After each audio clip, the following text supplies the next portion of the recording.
Hi, everybody. Welcome to the June 15th, 2018 edition of Colorado Inside Out Postgame, a special web exclusive production here on Channel 12. I'm Dominic Dezzutti. Thank you very much for joining us. Let's get a quick take on the Denver Police Department planning to launch a new program in July that will require police officers to collect race and ethnicity information at traffic stops.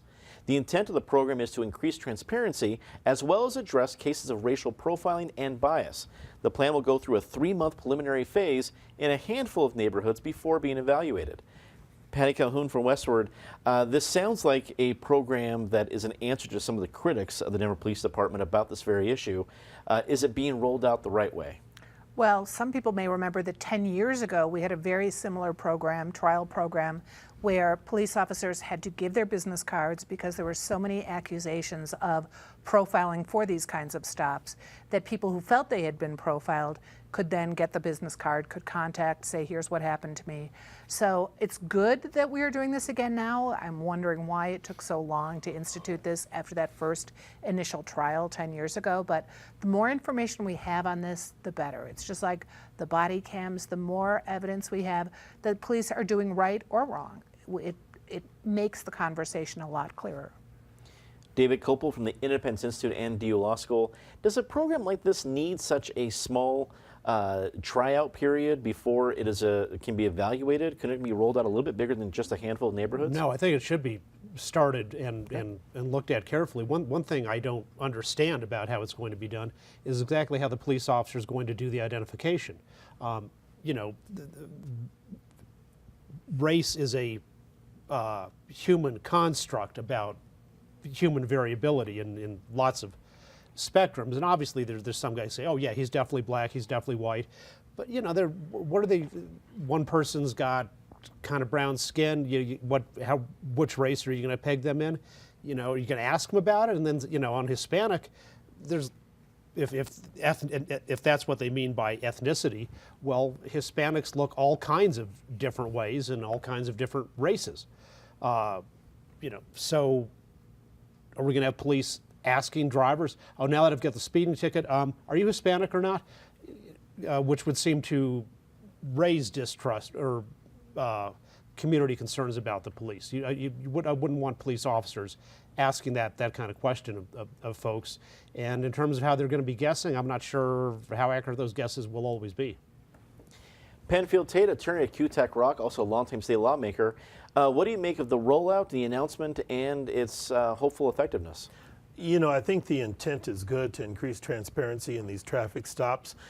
We know we've had issues over the years. When I served in the legislature, we used to talk about legislation to deal with driving while black is how we referenced it. Usually it was the mandatory seatbelt campaigns and things of that nature, which was perceived as the subterfuge to support the stop, and then a bunch of other bad things happened once the stop occurred. So bringing transparency to that process is good. I think they're starting it on a small scale because administratively and logistically, they don't quite know how to roll it out or how to implement it, to sort of David's points. How are you going to collect and aggregate this data to analyze if you've got some problematic patterns? So it can't hurt. Anything you do to try to address this issue is probably an improvement. But we'll see how this shakes out. Ed Seelever, reporter of the Denver Business Journal. Thanks for joining us today.